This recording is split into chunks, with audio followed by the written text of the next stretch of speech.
자, 이번 시간에는 지난 시간에 제가 이론으로 설명드렸던 근로소득과 비과세 항목에 대한 부분을 우리 세무사랑 프로를 통해서 등록하고 적용하는 방법을 살펴보도록 하겠습니다. 자, 세무사랑 프로의 원천징수의 근로소득 관리 탭에서 근로소득 관리의 급여자료 입력 부분입니다. 자, 매월 급여를 입력하는 부분에 있어서 수당공제라고 하는 항목이 있습니다. F4 수당공제라고 하는 항목이 있는데요. 자, 이 부분에서 과세 근로소득과 비과세 근로소득을 구분하는 절차가 되겠습니다. 그래서 교재 71페이지에 보시면 3번 수당공제라고 해서 세 번째 줄에 최초로 급여자료 입력 작업을 하는 경우에 반드시 수당공제 내용을 먼저 등록해야 된다라는 겁니다. 자, 이 부분은 우리가 매월 급여 명세서를 작성해서 근로자한테 제공을 할 때 급여에 대한 각종 명칭들을 정리하는 부분으로 이해를 하시면 되겠고요. 자, 수당공제 메뉴에 보시면 수당공제 등록이라고 해서 상단 부분에 수당 등록, 하단 부분에 공제 등록 항목으로 되어 있습니다. 자, 수당 등록은 근로소득 중에 과세와 비과세 여부를 결정해주는 내용이다라고 보시면 되겠고, 공제 등록은 우리 월급을 지급을 할 때 회사에서 원천징수 형식을 취해서 차감하고 지급하는 항목들을 등록하는 부분들입니다. 자, 공제 등록은 기본적으로 국민연금, 건강보험, 고용보험, 그 다음에 학자금 상환과 관련되는 부분, 이렇게 고정 항목으로 구성이 되어 있고요. 추가적으로 회사에서 더 차감할 부분이 있다면 그건 등록하시면 되겠습니다. 제가 설명드릴 부분은 수당 등록에서 과세, 비과세에 대한 부분이 되겠습니다. 자, 우리 교재 72페이지에 수당 등록에는 과세 부분, 과세 구분과 수당명, 그 다음에 근로소득 유형으로 이 세 가지로 구분이 되어 있습니다. 자, 과세 구분은 과세냐 비과세냐를 선택하는 부분입니다. 자, 비과세와 관련되는 부분은 제가 이론 파트 강의하면서 비과세로 말씀드렸던 부분 있죠. 그 부분을 선택하시면 되고요. 그거 이외의 나머지 부분들은 전부 다 과세로 등록을 해주시면 되겠습니다. 자, 그 다음에 두 번째 수당명에 대한 부분입니다. 수당명은 급여대장이나 급여명세서에 기록되는 수당의 명칭을 의미합니다. 자, 수당명칭은 급여명세서에 우리가 반영되는 일반적으로 사용하는 내용으로 등록을 해주시면 되겠습니다. 자, 그 다음에 이러한 수당명이, 수당 이름이 근로소득 유형에서 과세냐 비과세냐를 선택해 주시는데요. 선택해 주시는데 만약에 비과세라면 세법상의 비과세 한도가 정해져 있는 부분들이 있습니다. 식대 같은 경우에는 월 10만 원, 자가운전보조금 월 20만 원, 야간 근로수당 같은 경우에 연 240만 원, 뭐 이런 한도가 있죠. 그런 한도를 적용받을 수 있도록 비과세 유형을 선택해 주시면 되겠습니다. 근로소득 유형에서 비과세 유형을 선택해 주시면 되겠고요.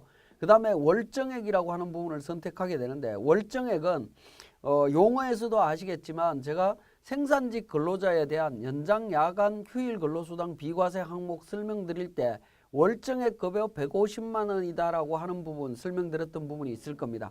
거기에서 월정액 급여를 계산할 때 월정액에 포함될 거냐 말 거냐 하는 부분을 선택하는 부분이 되겠습니다. 이때에는 매월 받는 부분은 정기, 그 다음에 매월이 아닌 부정기적으로 받는 부분은 부정기라고 표현을 해주시면 되겠습니다. 즉 월정액에서 제외되는 부분은 부정기로 표현을 해주시면 됩니다.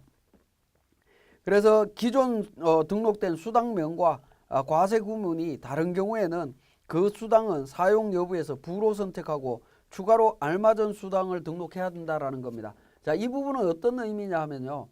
자, 예를 들어서 우리 회사는 직책 수당이다라고 하는 부분을 사용하지 않는다라는 겁니다. 사용하지 않는 경우에는 사용 여부에서 직책 수당 부분을 부로 표시를 해주시면 됩니다. 부로 표시해 주게 되면 이 부분은 급여 명세서에 나타나지 않는다라고 보시면 되겠습니다. 그리고 73페이지에 메뉴에 예를 들어라고 하는 표현을 한번 보시면 식대의 경우에 음식물과 현금을 동시에 지급하는 경우에 현금으로 지급하는 식대는 과세이기 때문에 기존 등록된 수당명 식대는 사용 여부에서 부로 표시를 하고 식대를 과세로 등록을 해야 된다라는 겁니다. 뭔 말이냐면 자, 비과세로 이미 우리 수당 등록에 우리 세무사랑 프로에서는 기본 설정이 되어 있습니다. 사용 여부로 여로 등록이 되어 있는데 이 부분에 대해서 우리는 비과세 식대가 없다라고 하면 부로 표시를 해주고 식대를 별도로 등록을 해달라라는 겁니다. 과세 식대에 대해서 별도로 등록을 해달라라는 거죠. 그러면 과세 식대는 식대 과세, 그 다음에 식대 과세로 이렇게 표시를 해주시면 됩니다. 표시를 해주시고 그냥 급여로 표현을 해주시면 되겠죠. 정기적으로 받는 거다. 이렇게 하게 되면 식대 부분에 대해서는 전액 다 과세되고 비과세 항목에 대한 부분은 우리 급여 대장을 만들 때 보이지 않는 뭐 그런 형태로 표시가 된다라고 보시면 되겠습니다. 자, 그리고 비과세 항목을 등록을 한다라고 보겠습니다. 자, 비과세로 식대를 등록을 한다. 식대 비과세. 비과세로 이렇게 등록을 하게 되면 급여 근로소득 유형에서는 자, 식대가 세법상의 비과세 한도를 적용을 해야 되기 때문에 유형에서는 F2번 코드 도움을 통해서 적용을 하시면 됩니다. 자, F2번 비과세 코드 도움이라고 해서 나옵니다. 여기에서 비과세 항목을 찾아서 적용을 해주시면 됩니다.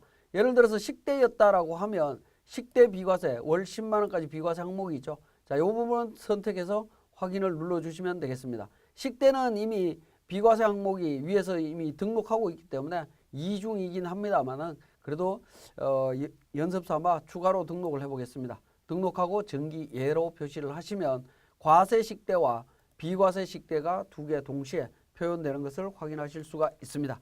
그래서 비과세 관련되는 수당을 등록하실 때에는 근로소득 유형에서 비과세 세법상의 비과세 관련되는 내용과 연결을 시켜 주셔야 된다라고 보시면 되겠습니다. 자, 지금 방금 등록한 식대가 과세와 비과세가 이렇게 두 개 동시에 있을 때 어떻게 할 거냐 하는 부분인데요. 73페이지에 비과세와 과세가 동시에 있는 경우에는 수당공제 등록 방법에 있어서 수당명에서 우리가 과세와 비과세를 표시를 미리 좀 해주는 것도 한 가지 방법이 되겠습니다. 왜냐하면 수당명을 식대로만 한다면 어떤 항목이 과세인지 비과세인지 이게 구분이 안 된다라는 거죠. 구분이 안 되기 때문에 우리 급여 자료를 입력할 때 과세와 비과세가 혼합이 되어 있는 경우에는 직원들마다 과세 비과세가 달리 적용됨으로 인해서 세금 계산이 달라질 수 있습니다. 그래서 기본적으로 등록되어 있는 수당명 중에 비과세 수당명은 비과세 여부를 확인할 수 있는 수당명으로 수정을 해주시는 것도 한 가지 방법입니다. 자, 보시면 자가운전 보조금 원래 비과세 항목입니다. 그러면 수당명에는 자가운전 보조금으로 나옵니다만은 제가 수당명을 비과세라고 뒤에 명칭을 수정을 했습니다. 그리고 과세 자가운전 보조금 같은 경우에는 과세로 이렇게 표현을 했습니다. 그렇게 함으로 인해서 이렇게 등록을 하게 되면 자, 1월달 급여 대장을 열어보겠습니다. 자, 열어보게 되면 자, 백두산 같은 경우에 식대와 자가운전 보조금, 식대 과세, 비과세 이 내용들이 나오죠. 그죠? 이 내용들이 나오기 때문에 과세 식대와 비과세 식대를 구분해서 명확하게 처리할 수 있는 부분이 되겠습니다. 자, 그렇게 정리할 수 있다라는 부분이 73페이지부터 74페이지까지 내용들이 등록되어 있는 것을 확인하실 수 있습니다. 자, 여기에서 또 한 가지 주의하실 부분은 자, 이 부분을 제가 이제 제가 설명드린다고 해서 여로 해야 될 부분, 부로 해야 될 부분을 별도로 정리를 한 부분을 다시 정리하고요. 자, 여기 수당 등록을 할 때 하나 주의해야 되는 부분. 야간 근로수당인 경우에 비과세 된다라고 했던 부분입니다. 자, 이 부분은 생산직 근로자의 경우에는 비과세 되는 부분이 되겠죠. 자, 이 부분은 수당 등록에서 비과세로만 등록한다고 해서 해결될 문제는 아니고요. 사원 등록에서 이미 우리 기본사항에 생산직 근로자에 대한 10번 생산직 여부, 직전연도 총급여 이러한 정보를 바탕으로 해서 수당 등록에 등록되어 있는 급여자료 쪽에 수당 등록에 등록되어 있는 내용이 사원 등록 내용과 같이 연계해서 비과세가 적용이 된다라고 보시면 되겠습니다. 그러한 내용이 국외 근로소득 비과세와 생산직 근로자 등에 대한 연장 근로수당 등 비과세가 사원 등록과 연계된다라는 거 반드시 기억해 주시고 그 내용이 75페이지의 내용이 있습니다. 자, 그러면 이렇게 해서 이제 수당 등록이 완료되었다라고 하면 급여 자료 입력으로 들어갑니다. 자, 급여 자료를 입력하는 방법은 귀속 연월과 지급 연월로 구분해서 급여를 입력한다라고 보시면 되겠네요. 그래서 귀속 월과 지급월을 별도로 구분을 해주시면 되겠고, 귀속월과 지급월을 기준으로 원천징수 이행상황신고서를 작성하게 되고, 또 원천징수 한 세액을 신고하고 납부하는 기간을 결정하는 기준이 됩니다. 그렇기 때문에 귀속과 지급 연월을 정확하게 입력을 하셔야 되고요. 자, 입력을 1월달 급여를 1월 25일 날 급여를 지급한다라고 가정을 하겠습니다. 급여를 지급한다라고 가정을 하면, 자, 이 급여 지급 연월 옆에 보시면 급여라고 하는 부분이 나옵니다. 자, 급여라고 하는 부분은 급여 대장이 되겠습니다. 만약에 급여와 상여금이 별도로 있다라고 하면, 자, 기본급의 각종 급여 항목에 상여가 있습니다. 상여라고 하는 항목에다가 금액을 반영을 하게 되면 급상여라고 나옵니다. 급여 대장과 상여금 대장이 동시에 발생했다라고 보시면 되겠고요. 그렇지 않고 상여금만 별도로 지급을 했다라고 하면 상여로 표시가 될 겁니다. 그래서 상여금이 있느냐, 급여와 상여금이 동시에 있느냐, 아니면 상여금만 있느냐 하는 부분을 확인하실 수가 있다라고 보시면 되겠습니다. 그게 76페이지에 제가 교재의 화면으로 보여드리고 있습니다. 자, 그리고 메뉴에서 F7번 중도 퇴사자 정산이라고 하는 부분이 있습니다. 자, 중도 퇴사자 정산이라고 하는 메뉴에 역삼각표를 눌러보면 연말 정산이라고 하는 부분 내용도 있습니다. 자, 이 중도 퇴사자 정산은 중도 퇴사 직원의 연말 정산 연말 정산분을 반영하는 기능이다라고 보시면 됩니다. 원래 연말 정산은 우리 연말 정산 관리에 있는 연말 정산 추가 자료 입력이라고 하는 탭에서 연말 정산을 합니다만은, 중도 퇴사자는 퇴사하는 시점에 월급 줄 때 연말 정산을 해야 되기 때문에 우리 급여 자료 입력이라고 하는 메뉴에서 바로 중도 퇴사자 정산을 하게 되고요. 자, F6번에 급여 지급 일자라는 게 나옵니다. F6번 지급 일자를 보면 1월 달부터 12월 달까지에 대한 귀속 월별로 귀속 월 기준으로 지급 일자별로 이제 금액을 구분해서 내용들을 보실 수가 있습니다. 자, 이때 지급 일자를 수정하거나 복사하거나 이동하는 방법들을 이동을 할 수가 있습니다. 지급 일자를 수정할 경우에 하단 부분에 지급 일자 수정이라고 하는 메뉴를 통해서 지급 일자를 수정해서 정리하실 수 있다라는 겁니다. 자, 그리고 마감이라는 기능이 있습니다. 자, 1월 달 급여에 대해서 우리가 모든 걸 다 정리를 했다라고 하면 F8번 마감이라는 버튼을 통해서 마감을 하게 되면 1월 달 급여와 관련되는 작업은 이제 더 이상 그러니까 추가적으로 작업을 할 수가 없고 마감되어 있습니다.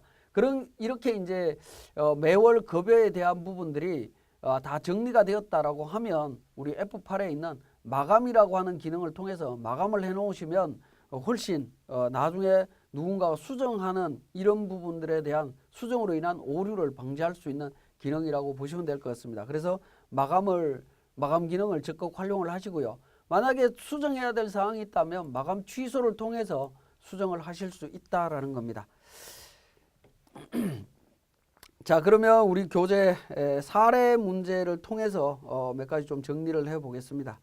자, 사례가 99페이지에 있습니다. 99페이지에 보시면 급여 자료 나옵니다.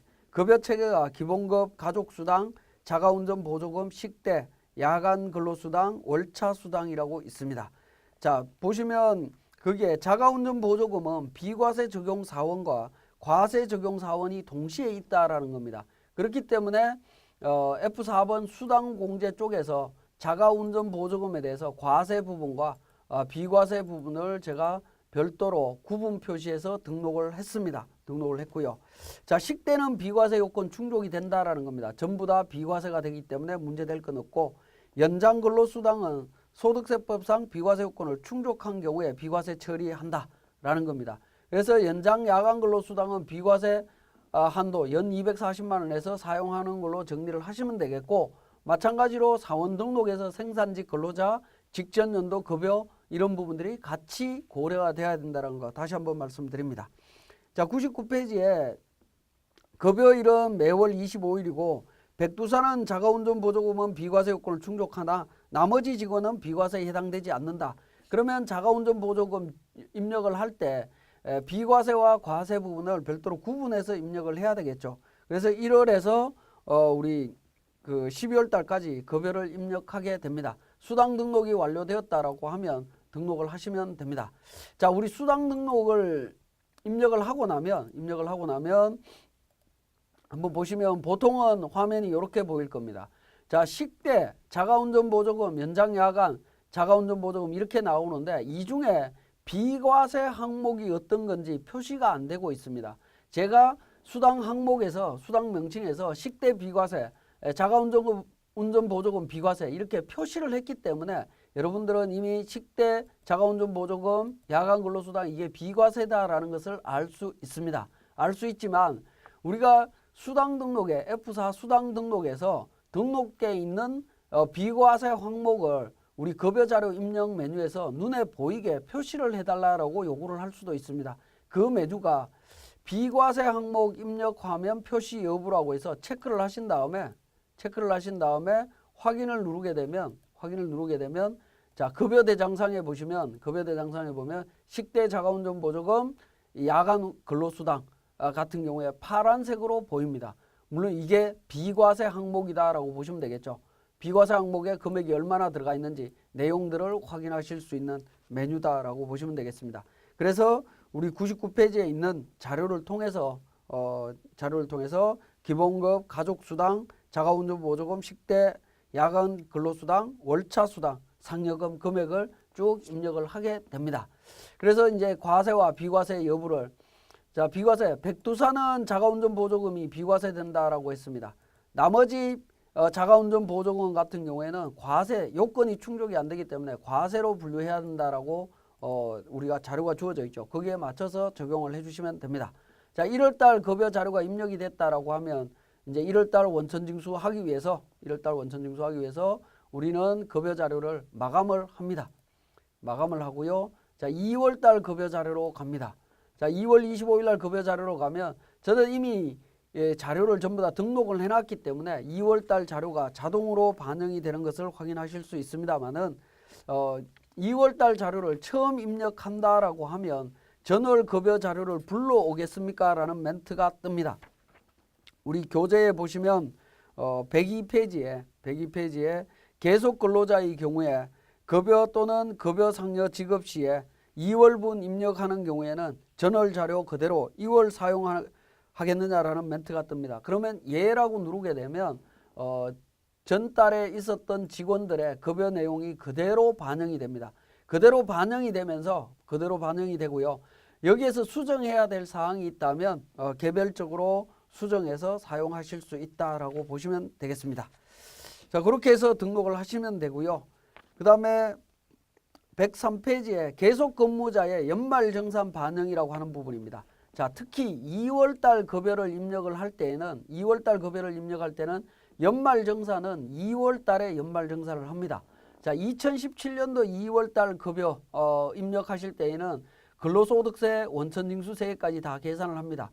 그리고 2016년 귀속분에 대한 연말정산 내용을 우리 2월달 급여대장에 반영을 하게 됩니다. 하단 부분에 보시면 연말정산 소득세, 연말정산 지방소득세에서 이 부분을 반영할 수 있습니다. 그 부분이 우리 F7번 중도퇴사자 정산 옆에 역삼각표가 있습니다. 이걸 눌러보시면 연말정산이라고 하는 메뉴가 있습니다. Shift F6에 연말정산 메뉴를 누르게 되면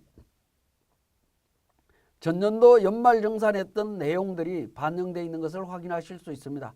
그래서 이 내용을 전년도 연말정산했던 내용을 새로 불러오기를 통해서 반영하실 수도 있고요. 그렇게 해서 불러오기를 통해서 내용을 반영하신 다음에 연말정산 데이터 적용하기라고 해서 전체 선택해서 적용하기를 누르게 되면 적용되었습니다 라고 하면서 연말정산에 대한 전년도 연말정산 환급세액이나 당해년도 추가 납부해야 될 세액 부분이 하단 부분에 반영되어 있는 것을 확인하실 수가 있습니다. 확인하실 수가 있고요. 마찬가지로 연말정산과 관련해서는 우리가 이제 세금을 분납으로 납부하실 수도 있습니다. 추가 납부세액이 있는 경우에는 분납으로 납부할 수 있는데 그 분납 납부하는 부분을 잠깐 또 한번 보도록 하겠습니다. 분납 납부와 관련되는 내용은 교재 81페이지의 내용이 있습니다. 자, 연말정산 추가 납부세액의 분납 신청과 관련되는 부분인데요. 자, 이 분납 신청은 뭐냐면 우리가 요즘 이제 연말정산 시즌이 되면 실질적으로 언론에서 이야기하는 부분이 세금 폭탄이다라고 이야기들을 많이 하고 있습니다. 과거에는 연말정산이 되면 여기에 있는 것처럼 환급세액들이 대부분 발생을 했었습니다. 발생을 했는데 가끔씩 여기에 두 번째 있는 직원처럼 추가로 납부해야 되는 세액이 나오는 경우들도 있다라는 거죠. 자, 이렇게 추가로 나오는 경우가 문제가 복잡해집니다. 어떤 문제가 생길 수 있냐면 근로소득자는 매월 급여 받는 소득을 기준으로 우리가 세금을 생활을 합니다. 생활을 하는데 예를 들어서 200만 원 받는 사람들이 1년 동안 계속 200만 원 받으면 거기에 맞춰서 생활을 합니다. 그런데 2월 달에 연말정산하면서 세금을 50만 원 추가로 징수를 해버리면 그러면 월급이 150만 원 줄어들겠죠. 그렇게 150만 원 줄어들면 2월 달 생활 리듬이 엉망이 돼버리는 평소보다 달라지는 문제가 발생을 합니다. 그러한 문제점을 해소시켜 주기 위해서 연말정산을 하고 난 뒤에 추가로 납부해야 되는 세액이 10만 원을 초과하는 경우에는 3개월에 걸쳐서 2월, 3월, 4월까지 3개월에 걸쳐서 분납해서 원천징수할 수 있도록 하고 있습니다. 이렇게 분납 신청을 할 수가 있는데 분납 신청은 근로자 개인별로 신청해서 적용을 한다라는 겁니다. 그래서 분납 신청하는 방법을 보면 우리 중도퇴사자 정산에서 역삼각표 눌러보면 F11번 분납 적용이라고 하는 메뉴가 있습니다. 그래서 분납 적용으로 가서 추가 납부세액이 있는 안기영 두 번째 직원 같은 경우에 분납을 적용을 합니다. 자, 그래서 분납 계산이라고 해서 계산을 하고요. 그 다음에 분납 적용 버튼을 눌러줍니다. 그러면 얘라고 누르기 전에 보시면 2월, 3월, 4월에 연말정산 데이터가 있습니다. 추가로 적용하겠습니까? 라는 멘트가 뜹니다. 저는 이미 데이터를 만들어 놨기 때문에 이런 멘트가 뜨는데요. 적용하시면 됩니다. 자, 적용하시면 분납 정보가 반영이 됐다라고 하면서 안기영에 대해서는 어떻게 됩니까? 37만 3,640원만 분납 적용이 되고 있습니다. 원래 연말정산에서 보면 안기영은 112만 940원을 추가 징수해야 되는데 분납 적용해서 37만 3,640원만 적용되는 걸로 이렇게 표시가 됩니다. 그래서 연말정산 자료를 반영하는 부분과 추가 납부세액이 있을 때 분납 적용하는 부분 기능을 제가 말씀을 드렸습니다. 자, 그렇게 해서 2월달 급여를 반영하실 수가 있고요. 자, 마찬가지로 중도퇴사자 급여자료 입력 및 연말정산과 관련되는 부분입니다. 자, 중도에 퇴사한 직원이 있다라고 하면 이제 연말정산에 대한 중도퇴사자 연말정산을 해야 되겠죠. 자, 교재는 77페이지입니다. 77페이지에 보면 직원이 연도 중에 퇴직하는 경우에 퇴직하는 달에 급여를 지급할 때 연말정산을 하게 됩니다. 이때 퇴직 시점까지 지출한 비용, 즉 특별공제, 세액공제 등이 있다면 반영해서 하시면 되는데 일반적으로는 그렇게 반영하실 일이 없다라고 보여집니다. 자, 그러면 이제 중도퇴사자가 있는 경우에는 어떻게 등록하냐면요. 우리 77페이지에 그 순서가 있습니다. 사원 등록에서 퇴사 연월을 먼저 등록을 합니다. 그래서 사원 등록에서 송창식 17년 5월 25일 날 퇴직한 걸로 되어 있습니다. 그래서 17년 5월 25일 날 퇴직한 퇴사 연월을 먼저 등록을 합니다. 자, 등록을 하고요. 자, 급여 자료 입력으로 갑니다. 급여 자료 입력으로 지금 5월 달 급여를 입력을 합니다. 자, 5월 달 급여 자료 입력하러 가면 자, 송창식이라는 직원은 퇴사자라고 표시되어서 뜹니다. 이렇게 분홍색으로 색깔이 다른 색으로 이렇게 보입니다. 자, 그 직원에 대한 급여를 다 입력을 하시고요. 입력을 하시고 F7번 중도 퇴사자 연말정산이라고 하는 메뉴를 통해서 반영을 하시면 됩니다. 그래서 퇴사월 소득세를 반영을 할 거냐, 반영을 하셔도 되고 반영을 해서 급여 반영이라고 하는 탭을 누르게 되면 중도정산 소득세라고 해서 30만 4,800원 그러니까 원천 징수된 것을 그러니까 환급세액이 나온 것을 확인하실 수가 있고, 급여대장상 위에 보시면 중도정산 적용함이라고 해서 중도 연말정산을 했다라는 것이 표현되고 있습니다. 자, 이렇게 해서 이제 적용을 하실 수가 있고요. 자, 이렇게 중도 퇴사자와 관련되는 정보가 다 완료되었다라고 하면 마찬가지로 F8번 마감을 통해서 정리를 해 주실 수가 있고요. 자, 그러면 이제 우리가 세금 신고를 해야 되겠죠. 원천징수 이행상황신고서가 만들어지는 과정을 보겠습니다. 세무신고서에 가서 원천징수 이행상황신고서. 자, 5월 달입니다. 2017년 귀속은 5월 달이고요. 지급 5월 달로 해서 데이터를 반영을 하게 되면 중도 퇴사자에 대해서 반영된 것을 확인하실 수 있죠. 원천징수 이행상황신고서 근로소득에 중도 퇴사자에 대한 부분이 반영되어 있는 것을 확인하실 수 있습니다. 자, 교재 79페이지에 있는 연말정산 내역 급여대장 반영하는 부분 조금 전에 설명을 드렸고, 자, 연말정산 반영과 관련되는 부분도 마찬가지로 내용을 한번 이행상황신고서와 연결해서 한번 보도록 하겠습니다. 연말정산 귀속 2월 달이고요. 지급 2월 달로 해서 반영을 하게 되면 분납 적용하겠느냐, 예라고 하게 되면 어떻게 됩니까? 간이세액, 그 다음에 연말정산 쪽에 2명에 대해서 환급세액이 있고요. 1명은 분납. 아까 두 번째 직원이 있었죠. 그 분납에 대한 부분들이 반영이 되어 있는 것을 확인하실 수 있습니다. 원천징수 이행상황신고서에 반영되어 있는 것을 확인하실 수 있습니다. 자, 그 내용들이 우리 82페이지, 83페이지, 84페이지 내용으로 연결되어 있습니다. 자, 특히 83페이지 내용에 보시면 동그라미 3번에 자, 2월달 연말정산 관련되는 자료 반영을 했습니다. 그죠? 자, 2월달 급여 자료 다시 한번 보겠습니다. 급여대장 만들어진 부분들을 다시 한번 보면요. 자, 2월달에 연말정산 관련되는 부분, 안기형은 분납 금액이 반영되어 있는 것을 확인하실 수 있습니다. 그러면 3월달 급여 자료로 들어갑니다. 자, 3월달 관련되는 급여 자료 입력하실 때 안기형에 대해서 분납 금액이 반영되는 것을 확인하실 수 있는데, 이 부분도 마찬가지로 우리가 분납을 시행을 했다면 중도 퇴사자 정산에서 역삼각표 눌러보시면 3월 달이기 때문에 연말정산은 활성화가 안 되어 있습니다. 그리고 분납 적용만 활성화가 되어 있습니다. 그래서 분납 적용만 해서 안기형 체크하신 다음에 분납 적용으로 해서 적용을 해주시면 됩니다. 그러면 3월 달에도 급여가 포함이 되어 있는 것을 확인하실 수 있고요. 4월 달에도 마찬가지로 포함되어 있을 겁니다.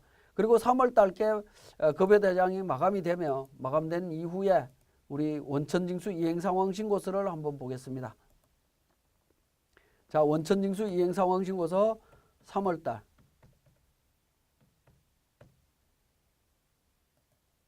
자, 새로 불러오게 되면 연말정산분에 대해서 분납금액이 이렇게 반영되는 것을 확인하실 수 있죠. 확인해서 원천징수 이행상황신고서 마감해서 제출하시면 되겠습니다.